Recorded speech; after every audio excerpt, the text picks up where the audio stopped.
में उपस्थित हमारे कशिश न्यूज के संपादक महोदय, यहाँ उपस्थित सभी प्रतिभागी, श्रोतागण,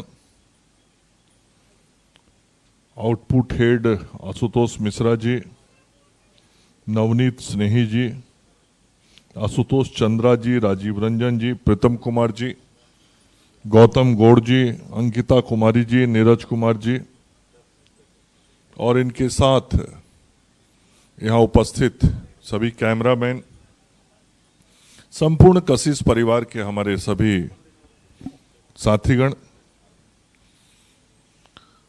आज बहुत ही महत्वपूर्ण विषय पे कशिश न्यूज ने इस कॉन्क्लेव का आयोजन किया है। शिक्षा, संस्कार और रोजगार, ये तीनों शब्द बहुत ही महत्वपूर्ण हैं और मैं अनुराग जी को धन्यवाद देना चाहता हूं कि ऐसे महत्वपूर्ण विषय पे आपने अपने चैनल के माध्यम से परिचर्चा और चर्चा इस विषय पे रखा है। पूरा जीवन को यदि हम देखें तो इन तीन शब्दों से हम बांध सकते हैं। सबके जीवन में शिक्षा का उतना ही महत्व है जितना संस्कार का महत्व है और जितना रोजगार का महत्व है। क्योंकि मानव जीवन में शिक्षा के बिना भी जीवन अधूरा है, संस्कार के बिना भी जीवन अधूरा है और यदि रोजगार कोई ना करे, किसी भी तरह का वो पारिश्रमिक ना प्राप्त करे जीवन में, तो फिर जीवन चलना इस भौतिक युग में तो और भी मुश्किल है। और तीनों के अन्योन्याश्रय आपसी संबंध भी है। यदि शिक्षा ना हो तो संस्कार ना मिलेगा, यदि शिक्षा ना हो तो रोजगार भी ना मिले। तो मैंने कहा कि ये तीनों के अन्योन्याश्रय संबंध है। और मानव शरीर के रूप में यदि हम सोचें तो हम सब लोग कहते हैं कि ये जो शरीर है इसमें बुद्धि और आत्मा, ये दोनों का बहुत ही विशेष महत्व है। हमारा पूरा जो क्रियाकलाप होता है उसमें हृदय और मस्तिष्क का रोल बहुत इंपॉर्टेंट होता है। लोग कहते हैं दिल क्या कह रहा है, दिमाग क्या कह रहा है। तो शिक्षा से दिमाग को ज्ञान मिलता है, बुद्धि मिलती है, लेकिन संस्कार से हृदय पवित्र होता है। और संस्कार यदि ना रहे तो हृदय की पवित्रता नहीं आएगी, कहीं ना कहीं सोच भी प्रभावित हो जाता है। तो पूरे मानव जीवन में हमारे लिए शिक्षा का जितना महत्व है उतना ही महत्व संस्कार का है। और बिना रोजगार के तो जीवन हम कल्पना ही नहीं कर सकते हैं। इसलिए आज इस कॉन्क्लेव में उपस्थित एवं इस कार्यक्रम को देख रहे मैं सभी लोगों से कहूँगा कि शिक्षा और संस्कार को सदैव बेहतर करने की कोशिश करते रहनी चाहिए जीवन में। क्योंकि ये दोनों शब्द ऐसे हैं जिसको हमेशा आप परिष्कृत कर सकते, बेहतर कर सकते। और कहा भी जाता है कि व्यक्ति मरने के समय तक शिक्षा ग्रहण कर सकता है यदि चाहे तो, मृत्यु के समय तक नित्य नई कुछ जानकारियां प्राप्त कर सकता है। नित्य नई जानकारी प्राप्त करना ही ज्ञान वृद्धि है। और शिक्षा से जो ज्ञान वृद्धि होती है इसको हम अपने जीवन के अंतिम समय तक कर सकते हैं। वैसे ही हम यदि संस्कार की बात करें तो स्वयं को संस्कारित करने का काम, हृदय को शुद्ध करने का काम और विचार मंथन का काम करके, जिसको हम आत्म मंथन भी कहते हैं, हम यदि आत्म मंथन करते हैं तो उसे विचार में शुद्धता आती है, हृदय पवित्र होता है। तो यह जो संस्कार का काम है यह संस्कार हृदय को पवित्र करता है, तो हम अंतिम समय तक रोज अपना, यदि हम स्वयं के बारे में विचार करें तो हम अपने संस्कार को लगातार बेहतर कर सकते हैं। और रोजगार तो है ही। तो इन तीनों शब्दों के साथ जीवन का बहुत गहरा रिश्ता है, और ऐसा भी कह सकते हैं कि इन तीन शब्दों पर जीवन निर्भर है। तो आज ऐसे महत्वपूर्ण विषय पे ये परिचर्चा रखी गई, और निश्चित रूप से ये तीनों शब्द जो हैं युवाओं के लिए ज़्यादा महत्व रखते हैं। सामान्य रूप से कोई 30-35 की अवस्था को जब पार कर जाता है तो वो ये सोचता है कि मुझे जितना शिक्षा प्राप्त करना था मैंने तो कर लिया है, मुझे जितना संस्कारित होना था मैं तो संस्कारित हो चुका हूँ, और रोजगार भी जो जीवन में करना है 30-35 होते होते वो जिस भी लाइन में जाना होता है वो चला जाता है। इसलिए इस तीनों शब्दों का बहुत ज़्यादा महत्व युवाओं के लिए, युवतियों के लिए, हमारे जो बेटे बेटी हैं उनके लिए इन तीनों शब्दों का बहुत महत्व है। और जो हमारे मैं बिहार की चर्चा करूंगा, बिहार के जो हमारे युवा युवती हैं, जो टीनेजर्स हैं, जो अभी स्कूल में पढ़ रहे हैं, कॉलेज में पढ़ रहे हैं या किसी टेक्निकल इंस्टीट्यूट में पढ़ रहे हैं, उनके लिए ये बहुत महत्व का बात है कि वो शिक्षित भी हों, संस्कारित भी हों, और शिक्षित संस्कारित होके रोजगार भी करें, ताकि बेहतर जीवन स्वयं जिए और समाज को एक बेहतर माहौल देने का वो काम करें। और मेरे युवा साथी जितना ज़्यादा स्वयं को बेहतर शिक्षा से जोड़ते हुए संस्कारित होंगे तो आगे आने वाला समाज और बिहार भी उतना ही बेहतर बनेगा। और बिहार में लगभग 65% आबादी आज ऐसी है जिसको हम युवा कहते हैं। 35 वर्ष से कम और आयु के लोगों को हम युवा ही मानते हैं, और 35 वर्ष की आयु तक लोग पढ़ते भी हैं, ऑफिशियली एजुकेशन लेते हैं। तो ये जो 65% की आबादी हमारे राज्य की है, यह आबादी बहुत बड़ी पूंजी है हमारी। और ये पूंजी, जैसे घर की पूंजी का जितना अच्छे तरीके से हम सदुपयोग करते हैं घर का निर्माण, उतना ही बेहतर तरीके से होता है। तो ये जो हमारे राज्य की पूंजी युवा वर्ग है, इस 65% पूंजी का हम जितना बेहतर इस्तेमाल कर पाएंगे उतना ही हमारा घर अर्थात हमारा राज्य बिहार बेहतर बन पाएगा। तो युवाओं को शिक्षा देना और युवाओं को संस्कार देना, ये काम कई तरीके से होता है। प्रारंभिक शिक्षा युवा को घर से मिलना शुरू होता है। अब आजकल के समय में जरूर प्ले स्कूल हो गया है कि 3 साल का ही बच्चा होता है तो उसको प्ले स्कूल में ले जाके गार्जियन डाल देते, लेकिन हम लोग जब थे तो हम लोग को तो 6-7 साल के पहले स्कूल जाने ही नहीं दिया जाता था। अरे भाई बच्चा है, अभी खेलेगा, कुछ समझेगा तब ना स्कूल जाएगा।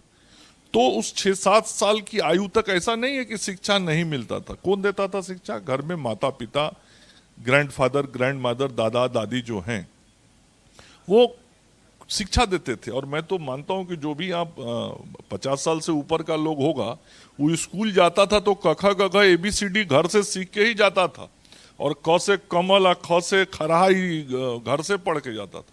अब आजकल बच्चा वो भी पढ़ने प्ले स्कूल में जाता है, ये अंतर आया है। खैर, जो तकनीक के कारण, वर्तमान परिस्थितियों के कारण परिवर्तन आया है वो एक विषय है, लेकिन शिक्षा बहुत महत्व की बात है।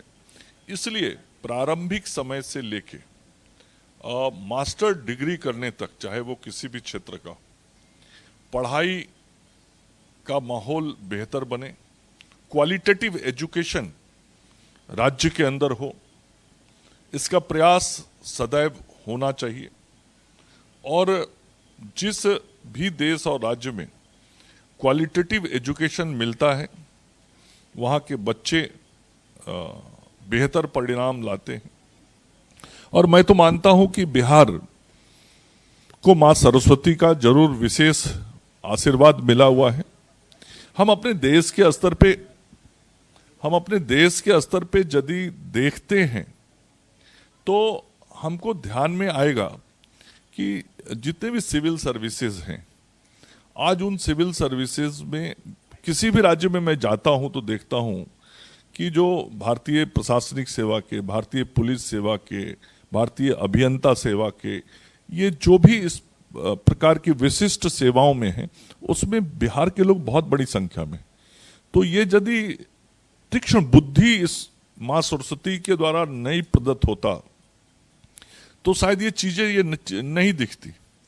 तो ईश्वर ने हम बिहार के लोगों को, जो मैंने कहा 65% की जो हमारी पूंजी है, वो उस पूंजी को बहुत तीक्ष्ण बुद्धि दिया है, तेज दिमाग दिया है। और दूसरा, मेहनत कश भी हम बहुत होते हैं।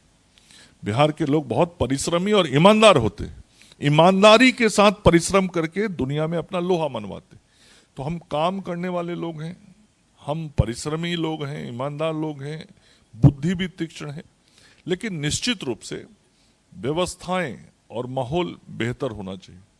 तो व्यवस्थाओं और माहौल को बेहतर करने का काम मैं निश्चित रूप से कह सकता हूं कि आज राज्य की सरकार और केंद्र की सरकार, दोनों सरकारें जो नीतीश कुमार जी और नरेंद्र मोदी जी के नेतृत्व में चल रही है देश में और राज्य में, इन दोनों सरकारों की तरफ से लगातार क्वालिटेटिव एजुकेशन को देने का प्रयास किया जा रहा है। आज यही कारण है कि विद्यालय जब क्लास 1 से लेके आज 12th क्लास तक और फिर उसके आगे कॉलेज के अंदर शिक्षण व्यवस्था को और कैसे बेहतर किया जाए, उच्च शिक्षा को, उस दिशा में बिहार की सरकार ने लगातार काम किया है। यही राज्य था आज से 20 साल पहले जहां कितने ड्रॉप आउट होते थे बच्चे स्कूल में, कितने बच्चे जाते ही नहीं थे स्कूल में, मतलब एडमिशन ही नहीं होता था जी। 20% से अधिक बच्चे विद्यालय का मुंह नहीं देखते थे। आज राज्य की स्थिति है कि वो 1% में भी नहीं है जो विद्यालय नहीं जाते। आज 99.5% से अधिक बच्चा विद्यालय जाता है। ये परिवेश पिछले 20 वर्षों में हम सब लोगों ने अपने मुख्यमंत्री नीतीश कुमार जी के नेतृत्व में बनाया है। वातावरण का बहुत असर पड़ता है, माहौल का बहुत असर पड़ता है। एक विद्यालय जिसका भवन अच्छा हो, जिसमें बेंच टेबल चेयर लगे हों, जिसका ब्लैक बोर्ड अच्छा हो, और अब तो डिजिटल ब्लैक बोर्ड आने लगा है, यदि ये सब माहौल रहता है, स्कूल का जो कैंपस होता है वहाँ माहौल बेहतर होता है, तो बच्चे ज़्यादा रुचि के साथ पढ़ाई करते हैं। कल्पना कीजिए 20 साल पहले, हम लोग तो गांव से आने वाले लोग हैं, 20 साल पहले गांव का जो सबसे खंडहर मकान दिखाई पड़ता था या गोदाम टाइप का दिखाई पड़ता था जिस पे टीन का शेड लगा होता था, वो उस गांव का विद्यालय होता था। ज्यादा पुरानी बात नहीं मैं कर रहा हूं, 20 साल पहले की बात कर रहा हूं। और आज मैं दावे के साथ कह सकता हूं कि उन परिवेश को, उन परिस्थितियों को, माहौल को राज्य की सरकार ने बहुत अथक प्रयास के बाद नीतीश जी के नेतृत्व में बदला है। आज गांव के अंदर, पंचायत के अंदर जो सबसे सुंदर बिल्डिंग दिखाई पड़ता है वो या तो विद्यालय है या फिर अस्पताल है। वो प्रत्यक्ष रूप से दिखाई पड़ता है, बताने की जरूरत नहीं होती। तो हमारा फोकस उस 65% पूंजी पे है, जिस पूंजी को हम बेहतर तरीके से तैयार करके भविष्य के लिए मजबूत बिहार का निर्माण करें। इसलिए सरकार ने निर्णय किया कि हर पंचायत में हाई स्कूल होगा, हुआ हर पंचायत में। अब मुख्यमंत्री नीतीश कुमार जी ने निर्णय किया है कि सभी प्रखंडों में हम डिग्री कॉलेज खोलेंगे। तो डिग्री कॉलेज खोलने का काम चल रहा है। चूंकि ये बात भी सही है कि हमारे बिहार की आबादी, जितना हमारा भौगोलिक क्षेत्रफल है उसकी तुलना में बहुत ज्यादा है, सर्वाधिक है। 1106 लोग पर स्क्वायर किलोमीटर में बिहार में रहते हैं, जबकि नेशनल एवरेज जो पॉपुलेशन डेंसिटी का है, जनसंख्या घनत्व का, वो 490 के करीब है।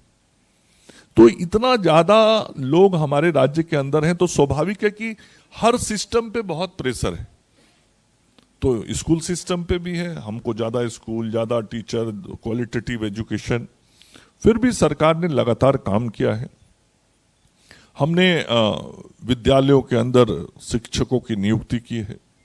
गुणवत्तापूर्ण शिक्षा मिले, इसके लिए कॉम्पिटिटिव एग्जाम लेके शिक्षकों की नियुक्ति का काम अभी राज्य की सरकार ने किया है।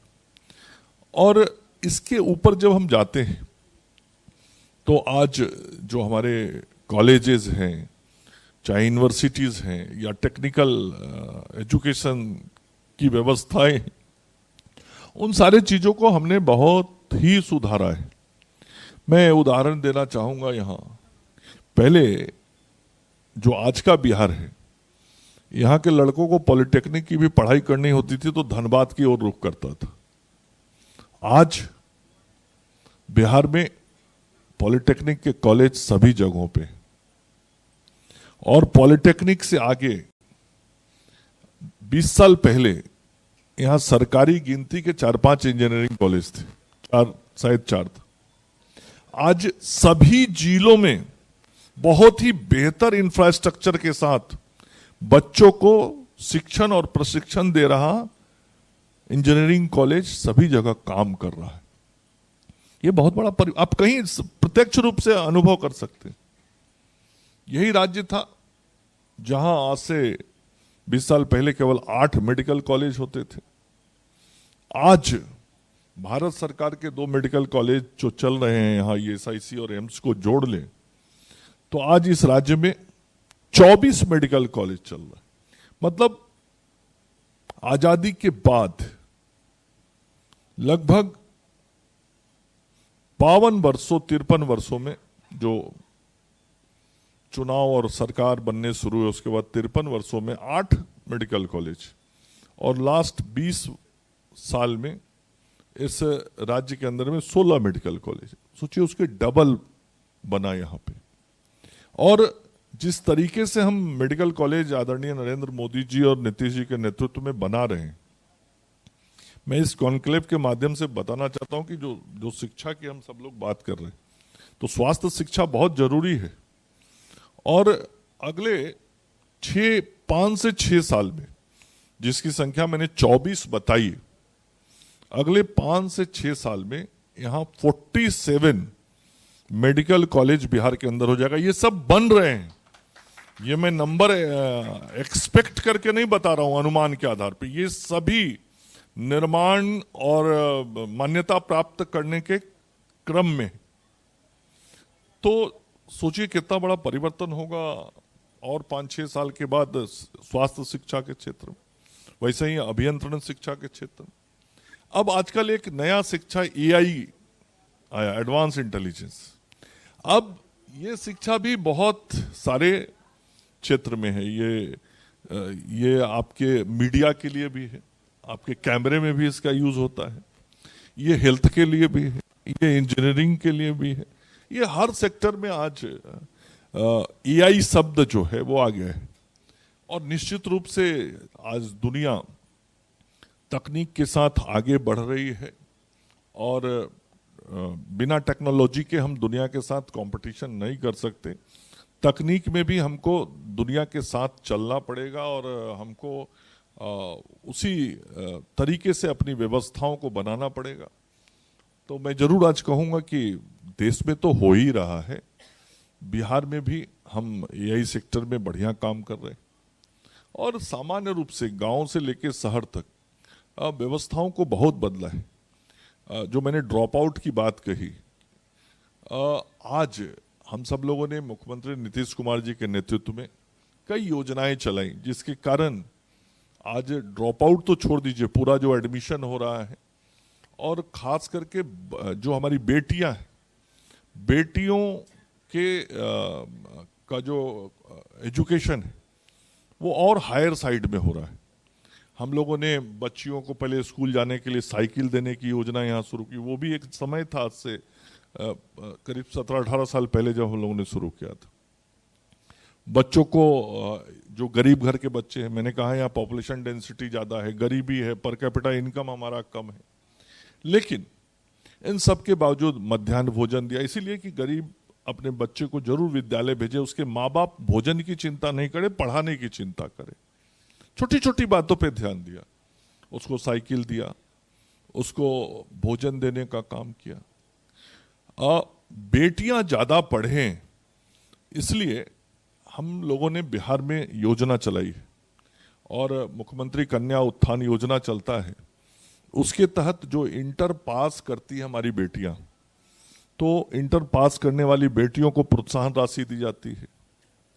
उसी प्रकार से जो भी बेटी, चाहे वो किसी भी समाज की होती है और किसी भी परिवार, मतलब उसका इनकम ग्रुप कुछ भी हो उस फैमिली का, तो ग्रेजुएशन करती है तो उसको भी 25,000 रुपया हम देते हैं।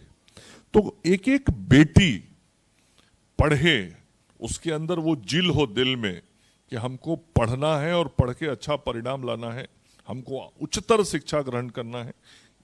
इसके लिए सरकार प्रोत्साहन देने की तो पॉलिसी बनाती है और हम लोगों ने वो काम किया है। और आज उसी का परिणाम है कि आज से 20 साल पहले आप यदि गांव से जुड़े होंगे और इस कार्यक्रम को गांव के लोग देख रहे होंगे, तो गांव की कितनी बेटियां इंटर पास करती थी, गांव की कितनी बेटियां ग्रेजुएशन पास करती थी। और आज किसी भी परिवार की शायद ही बेटी होगी जो कम से कम इंटर ना करती हो, चूंकि आज सरकार उसके साथ खड़ी, अब तो ग्रेजुएशन करती। और इस प्रकार से प्रोत्साहित करने का काम लगातार सरकार के द्वारा किया जा रहा है और उसका परिणाम, एक चीज का कितना इफेक्ट पड़ता है। मैंने कहा ये जो 65% की पूंजी है ना, ये इस शिक्षा और संस्कार के माध्यम से कैसे परिवर्तन ला सकती है, यही बिहार था। मैं चूंकि हेल्थ मिनिस्टर भी हूं, इसलिए थोड़ा मेडिकल लाइन की भी चर्चा, मैंने जो चीज हेल्थ एजुकेशन से जुड़ा हुआ है और कहीं ना कहीं पूरे समाज को प्रभावित करता है। बेटियों का जब शिक्षा कम होता था, तो आज से 20 साल पहले इस बिहार का TFR, टोटल फर्टिलिटी रेट जो होता है, वो 4.2 था।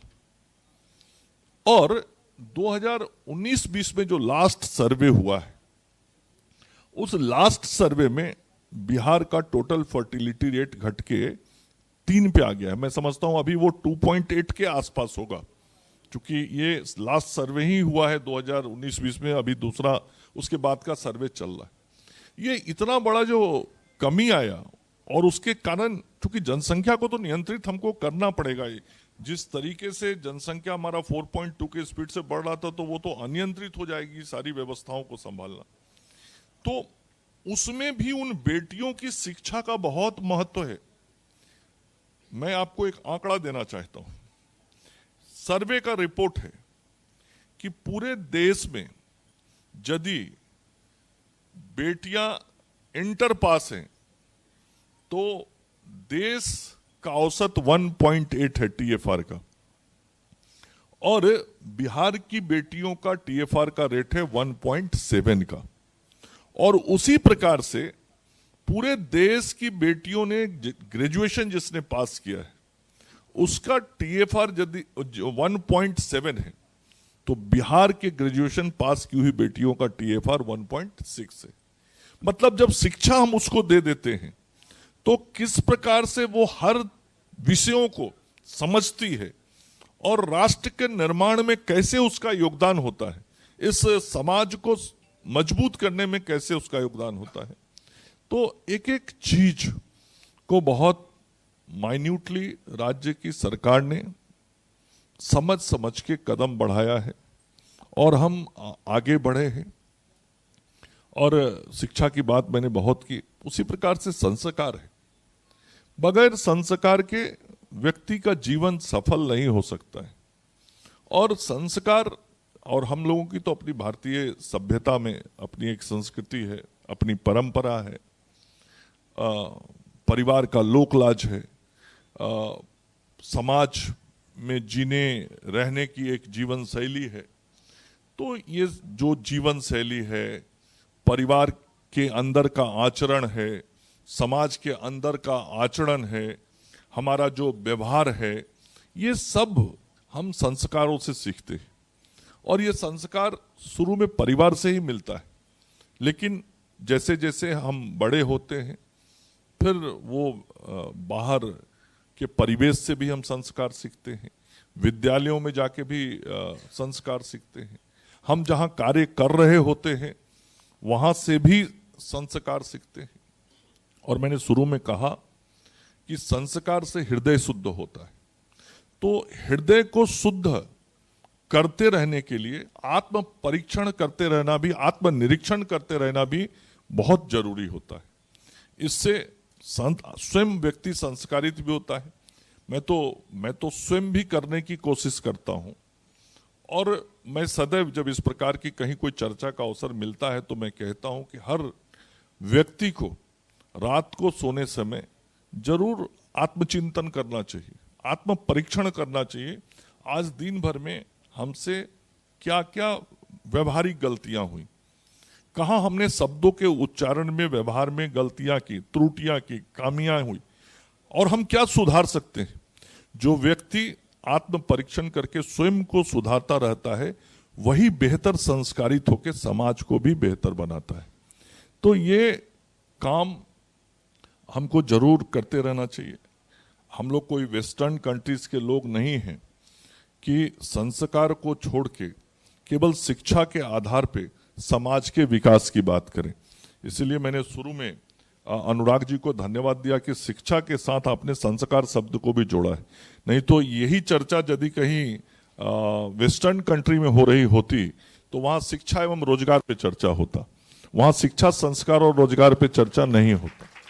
तो हम जिस देश के वासी हैं, हमारी जो परंपराएं हैं, मान्यताएं हैं, उनका ध्यान रखना है तो हमको अपने संस्कार को ठीक रखना पड़ेगा।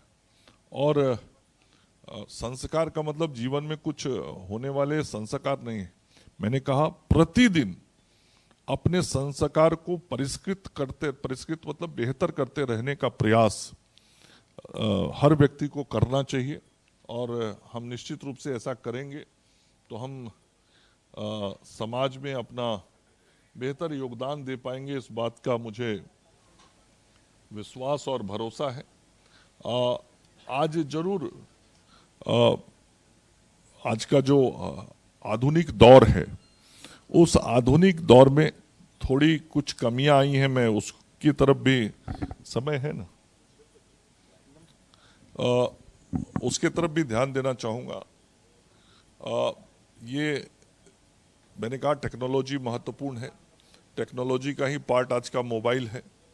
और मोबाइल जीवन में सदुपयोगी है, उपयोगी है, तो कभी कभी ये थोड़ा कष्टकारी भी है।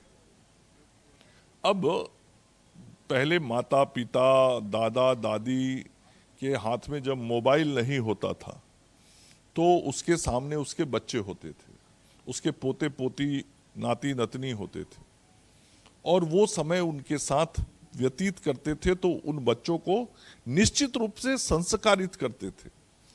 और लोरियां सुनाई जाती थी, उन लोरियों के माध्यम से भी कहीं ना कहीं दिमाग में संस्कार ही भरा जाता था जिससे उसका हृदय पवित्र हो। लेकिन आज माता पिता हो, बेटा बेटी हो, पोता पोती हो, हर के हाथ में मोबाइल है और हर मोबाइल में ही व्यस्त है, वो उसके साथ समय नहीं देता। और ये देना चाहिए, ऐसा मैं मानता हूं। ये देने से जो हम शिक्षा और संस्कार की बात करते हैं तो हम उसको संस्कार बेहतर दे पाएंगे। उस मोबाइल से कुछ ज्ञान स्वयं के लिए प्राप्त कर सकते हैं। मैं ये नहीं कहता कि मोबाइल की आवश्यकता नहीं है, लेकिन शिक्षा के लिए तो वह है, लेकिन संस्कार के लिए जो समय हमको अपने आगे आने वाली पीढ़ी को देना चाहिए तो समय तो निकालना पड़ेगा। आप देख लीजिए, मैं तो यहाँ बैठे हुए लोगों को ही कहता हूँ, आप अपने ही बारे में सोचिए, घर में जाके आप क्या करते हैं। घर में तो मैं देखता हूँ कि पति पत्नी भी है तो दोनों अपने अपने मोबाइल में व्यस्त हैं, बेटा बेटी यदि भाई बहन घर में है तो दोनों साथ में बैठ जाएगा 2 घंटा, लेकिन बात 5 मिनट नहीं करेगा, सब अपने मोबाइल में लगा रहे। तो उससे जो संस्कार सीखने सिखाने का काम एक दूसरे को होता है वो उसमें थोड़ी कमी आई है। उसको हमको बेहतर करने का कोशिश जरूर करना चाहिए, ऐसा मैं कहूँगा। और ऐसा करने से हम राज्य को और बेहतर दिशा में ले जाएंगे। हमारे यहाँ एक बहुत बड़ी आबादी अनुसूचित जाति वर्ग की है और निश्चित रूप से लगभग 17% से ज़्यादा 20% के आसपास वो आबादी है। उस आबादी में कैसे और शिक्षा और संस्कार और रोजगार की पहुंच हो, इसके विशेष प्रयास जरूर होने चाहिए। क्योंकि समाज के सभी वर्गों में जब हमको समानता समता लाना है तो ये तीनों शब्द जो हैं ये हमको हर घर तक पहुंचाने पड़ेंगे। कहीं ना कहीं अनुसूचित जाति वर्ग जो हमारा है उसमें और ज़्यादा हमको शिक्षा को पहुंचाने की ज़रूरत है, संस्कार और रोजगार को पहुंचाने की ज़रूरत है।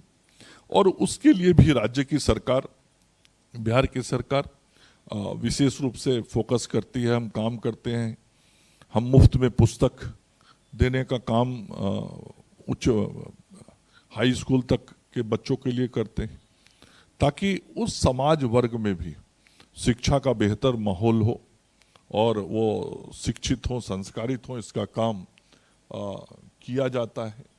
जो ईबीसी ओबीसी वर्ग के लोग हैं, जहाँ थोड़ी आर्थिक कठिनाइयाँ हैं, जिस वर्ग में जो इकोनॉमिकली वीकर सेक्शन है, उस इकोनॉमिकली वीकर सेक्शन के लिए भी बेहतर शिक्षा का परिवेश उसके परिवार में बने, उसके लिए भी राज्य की सरकार और केंद्र की सरकार उनको सहयोग करती है विभिन्न कार्यक्रमों और योजनाओं के माध्यम से। तो ये हम सब लोग लगातार समाज के माध्यम से और सरकार के माध्यम से, दोनों माध्यमों से काम करके शिक्षित समाज बनाने के लिए प्रयास करते हैं, हम करते रहें। और शिक्षा के साथ साथ जो हमने संस्कार और रोजगार की बात की है, ये हम करेंगे तो हम और बेहतर कर पाएंगे। और तीसरा जो रोजगार का विषय है, शिक्षा और संस्कार के बारे में मैंने चर्चा किया। रोजगार के बारे में जरूर मैं कहना चाहूँगा कि रोजगार का मतलब केवल सरकारी नौकरी नहीं होती है। और ये एक धारणा कहीं हो जाता है कि रोजगार मतलब सरकारी नौकरी। सरकारी नौकरी कोई भी, दुनिया की कोई भी सरकार हो और दुनिया का कोई भी देश हो, जहाँ जिसकी जो भी आबादी हो, चाहे कम हो या ज़्यादा हो, कोई भी सरकार अपने सभी लोगों को सरकारी नौकरी दे ही नहीं सकती। हाँ, सभी लोगों के लिए रोजगार की व्यवस्थाओं के लिए नीतियों का निर्माण करना और उन नीतियों के लिए सरकार को जो आवश्यक काम करना है वो जरूर करना चाहिए। तभी हम अपने आगे आने वाली पीढ़ी को, बच्चों को रोजगार के अवसर, रोजगार मतलब स्वरोजगार की ओर आगे बढ़े। स्वरोजगारी ऐसा हो जो अन्य युवाओं को रोजगार दे सके। एक नौजवान ऐसा आगे बढ़े जो कुछ काम खड़ा करे, छोटा उद्योग लगाए। आज एमएसएमई के माध्यम से भी भारत की सरकार सहयोग करती है। राज्य की सरकार के जो उद्योग नीति है, राज्य की सरकार युवाओं को रोजगार करने के लिए जो लोन देने की नीति बनाई है, आदरणीय नरेंद्र मोदी जी के नेतृत्व में जिस प्रकार से गांव के गरीब से लेके और उच्चतर शिक्षा प्राप्त युवाओं के लिए रोजगार के अवसर हों, उसके लिए बिना किसी गारंटर के लोन देने की जो सारी योजनाएं आई, वो यही तो है कि हम कैसे अपने लोगों, नौजवानों को जो पढ़ लिखा, जिसने रोजगार प्राप्त कर लिया, संस्कार भी प्राप्त कर लिया, लेकिन जिसने शिक्षा और संस्कार प्राप्त कर लिया, उसको रोजगार चाहिए। तो रोजगार देने के लिए यदि उसके माता पिता उसको अर्थ नहीं दे सकते, उसको फाइनेंशियली सपोर्ट नहीं कर सकते हैं, तो गवर्नमेंट आज उनके साथ खड़ी है। चाहे वो बिहार की सरकार हो या भारत की सरकार हो, आज युवाओं को पीछे बैकबोन की तरह फाइनेंशियल सपोर्ट देने के लिए खड़ी है। आगे बढ़ो, काम करो, पैसे लो और कम इंटरेस्ट पे लोन लेके फिर तुम लोन रीपे करो और तुम स्वयं के लिए भी रोजगार पैदा करो और दूसरे को भी रोजगार दो। तो आज ये काम भी बहुत तेजी से हो रहा है और पिछले 5 वर्षों में बिहार में हम लोगों ने 12 लाख से अधिक रोजगार देने का काम किया है और 10 लाख सरकारी नौकरियां देने का काम हम सब लोगों ने किया है। और नरेंद्र मोदी जी ने तो देश के स्तर पे बहुत बड़ी संख्या में सीधी सरकारी नौकरियां भी दी हैं और रोजगार के तो करोड़ों करोड़ अवसर इस देश के अंदर पैदा किए हैं। और यही कारण है कि जहां एक तरफ देश का पर कैपिटा इनकम बढ़ा है, वहीं रोजगार की बेहतरी हुई है, शिक्षा में सुधार हुआ है और बिहार में भी पर कैपिटा इनकम में बहुत बढ़ोतरी हुई है। आज से 20 साल पहले 2004-05 में इस राज्य के अंदर पर कैपिटा इनकम जो था वो लगभग 8,000 रुपया था। प्रति व्यक्ति औसत आय लगभग 8,000 रुपये सालाना था। लेकिन आज 20 वर्षों के बाद वो प्रति व्यक्ति औसत आय बढ़ के लगभग 65,000 रुपया हो गया है।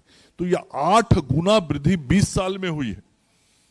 आजादी के बाद 53 साल में 8,000 और 20 साल में 8 गुना ज्यादा 56,000 रुपए ज्यादा की बढ़ोतरी हुई। इसलिए हुआ कि बिहार की सरकार ने नेकनियति के साथ लोगों को शिक्षा देके रोजगार देने दिलाने और सरकारी नौकरी में भी अवसर देने का काम नीतीश कुमार जी के नेतृत्व में किया है। आज यदि देश में नरेंद्र मोदी जी के नेतृत्व में ये रोजगार के अवसर नहीं हुए होते तो जो हमारी आबादी 140 करोड़ की है, ये बहुत बड़ा बेरोजगारों का सेना यहाँ पे खड़ा रहता। आज जो 13 करोड़ की हमारी आबादी है और हम कहते हैं कि हम जनसंख्या घनत्व के दबाव से दबे हुए राज्य हैं और हैं, सच्चाई है, फिर भी सारी परिस्थितियों को जूझते हुए हम सब लोगों ने आज राज्य के अंदर यदि औसत आय को 56,000 रुपया बढ़ाया, आज 65,000 पे पहुंचा दिया है, तो वो राज्य सरकार के नीतियों और प्रयासों का ही परिणाम है। मैंने कहा मैं गांव से आता हूं, मैं सीवान जिले से आता हूं। मैंने बचपन में हम सब लोगों ने वो दिन देखा है। मैं बहुत शुरू से राजनीतिक जीवन, सामाजिक जीवन में रहा हूं। जो भी बिहार से ट्रेनें जाती थी, क्या स्थिति होता था ये उन ट्रेनों का, ऊपर से लेकर नीचे तक खचाखच युवाओं से भरा रहता था। और वो कहां जाते थे? कोई राजा बनने नहीं जाते थे, वो भूख मिटाने जाते थे और देश के दूसरे राज्यों में परिश्रम करके, मेहनत करके, रोजगार करके अपनी पेट की भूख मिटाने की कोशिश करते थे और बड़ी मुश्किल से कुछ पैसा शायद साल भर का बचा के वो घर वालों के लिए भेजते थे। और जो घर वालों के लिए भेजते थे, या वो जब साल में एक बार पैसा लेके आता था तो जो दवा का दुकानदार उसके गांव का होता था, उसके घर का इतना बकाया होता था कि वो जो पैसा लेके आता था, आधा पैसा तो दवा दुकानदार को पहले आने के बाद दे देना पड़ता था। लेकिन आज ना तो अब जाने वालों की वो भीड़ है, अब स्वेच्छा से लोग जाते हैं, वो अलग बात है। लेकिन अब पेट भरने के लिए या परिवार के भरण पोषण के लिए बिहार छोड़ के जाने की जरूरत नहीं है। वो सारे अवसर बिहार में हम सब लोगों ने पैदा किए। और अब यदि कोई पैसा कमा के वापस आता है 6 महीने साल भर के बाद, तो दवा दुकान पे जाके उसको अपने कमाई का पैसा देना नहीं पड़ता, क्योंकि आज दवाइयां सरकारी अस्पतालों में मुफ्त मिलती हैं और नरेंद्र मोदी जी और नीतीश कुमार जी ने 5 लाख रुपए तक का मुफ्त इलाज का व्यवस्था कर दिया है। इसलिए उसके परिवार के लोग यदि आज रोग से ग्रसित भी होते हैं तो उसके पॉकेट का पैसा खर्चा नहीं होता और आउट ऑफ पॉकेट एक्सपेंडिचर जो है आज उसका कम हो गया। तो इस प्रकार से एक एक विषय पे ध्यान देके हम सब लोग काम कर रहे हैं और ये विषय इन्हीं 3 शब्दों से जुड़े हुए हैं जिस पर आज आपने परिचर्चा रखा है, शिक्षा, संस्कार और रोजगार। तो काफी समय भी हो गया है, 45 मिनट से ज्यादा हो गया। तो मैं धन्यवाद दूंगा कशिश परिवार को, श्री अनुराग ठाकुर जी को और सभी यहाँ उपस्थित जो श्रोता हैं उनको, कि आज एक बहुत ही महत्वपूर्ण विषय पे आपने इस परिचर्चा को रखा है। और अंत में मैं इतना जरूर कहूँगा कि हमारी बिहार की जो युवा पीढ़ी है वो युवा पीढ़ी शिक्षित हो, संस्कारित हो, ताकि हम एक बेहतर समृद्ध बिहार का निर्माण कर सकें। बहुत बहुत धन्यवाद। बहुत धन्यवाद मंगल पांडे जी। और हम आभार व्यक्त करते हैं कि आपने जो समय हमें दिया था, आपने उससे अधिक समय दिया और हमारे विषय की गंभीरता को समझा और विस्तार से इस बारे में अपनी राय रखी, सरकार के प्रयासों को रखा और साथ ही इसका भी उल्लेख किया कि जो सिस्टम पर प्रेशर है वो सरकार और समाज के साझा प्रयास से ही दूर किया जा सकता है और समाज को और अग्रतर हम आगे सकारात्मक दिशा में ले जा सकते हैं। तो इस दौरान ये भी उल्लेख किया जाना आवश्यक है कि कशिश ग्रुप के सीएमडी सुनील चौधरी ने जो समाज से प्राप्त किया है उसे समाज को सकारात्मक रूप में इस तरह के मंथन और कार्यक्रमों के जरिए वापस दे रहे हैं। चलिए, हम मंगल पांडे जी की अनुमति से चाहेंगे कि कुछ। मैं सुनील चौधरी जी जो आज यहाँ नहीं हैं, मैं उनको भी अपनी ओर से धन्यवाद देना चाहता हूँ कि एक तो उन्होंने अपने सामाजिक जीवन से निकल के ऐसे प्रमुख समाचार समूह की स्थापना की, ऐसा न्यूज़ चैनल बनाया जो बहुत ही पारदर्शी है, जो बहुत ही बेहतर तरीके से समाचारों का संकलन करके समाज तक उसके प्रेषण का काम करता है और उसके साथ साथ ऐसे महत्वपूर्ण सामाजिक विषयों पे गंभीर होके चर्चा भी करता है, समाज को भी ऐसे महत्वपूर्ण विषयों की ओर सोचने के लिए ध्यान केंद्रित कराता है और ऐसे महत्वपूर्ण बिंदुओं पे कैसे हर व्यक्ति अपनी ओर से उसमें योगदान कर सके उसका भी काम करता है।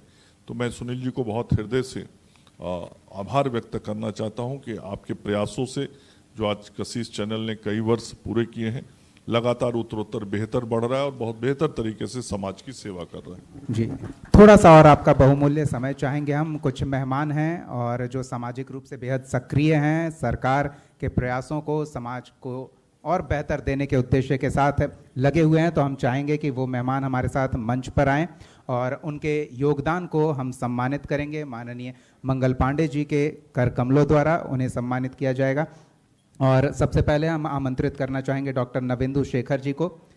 पूर्णिया के हैं, Shakuntala diagnostic and imaging centre के डायरेक्टर डॉक्टर नवेंदु जी कृपया मंच पर आएं।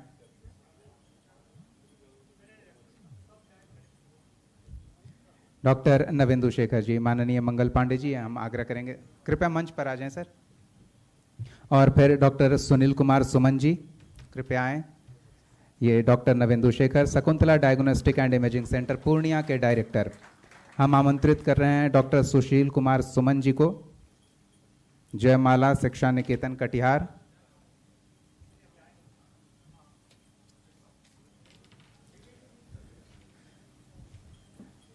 इसके बाद हम आमंत्रित करेंगे भानु भास्कर जी को, chairman Vijendra public school Purnia, कृपया मंच पर आएं।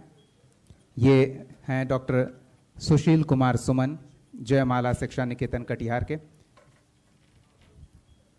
भानु भास्कर जी कृपया आएं। भानु भास्कर जी के बाद हम आमंत्रित करेंगे राजीव भारती जी को। ये हैं भानु भास्कर जी, विजेंद्र पब्लिक स्कूल पूर्णिया के चेयरमैन, समाज में शिक्षा के क्षेत्र में योगदान दे रहे हैं। अगले हैं राजीव भारती जी और फिर विकास कुमार तिवारी जी को हम आमंत्रित करना चाहेंगे मंच पर। विकास तिवारी जी कृपया मंच पर आ जाएं।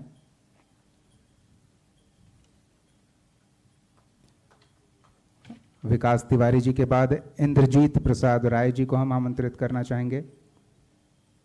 चलिए, तो हम आगे बढ़ेंगे। इंजीनियर आशुतोष कुमार जी हैं, वो भी कृपया मंच पर आएं।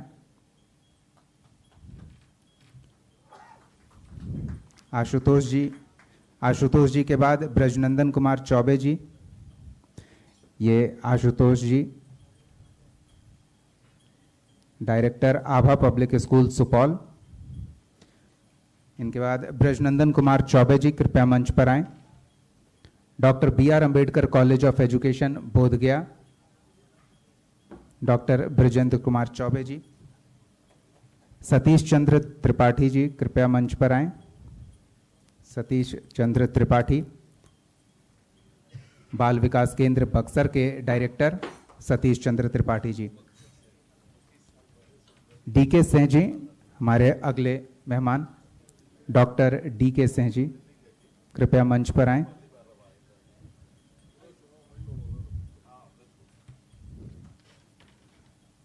Doctor DK. सिंह जी, अगले प्रोफेसर राकेश कुमार जी को भी हम आमंत्रित करेंगे मंच पर। Professor Rakesh Kumar ji,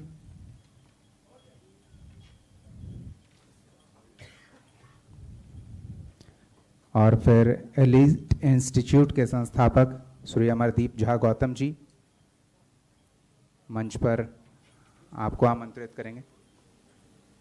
Amardeep Jha Gautam ji, Amardeep Jha Gautam ji, elite institute के संस्थापक निदेशक। मोनालिसा रॉय जी,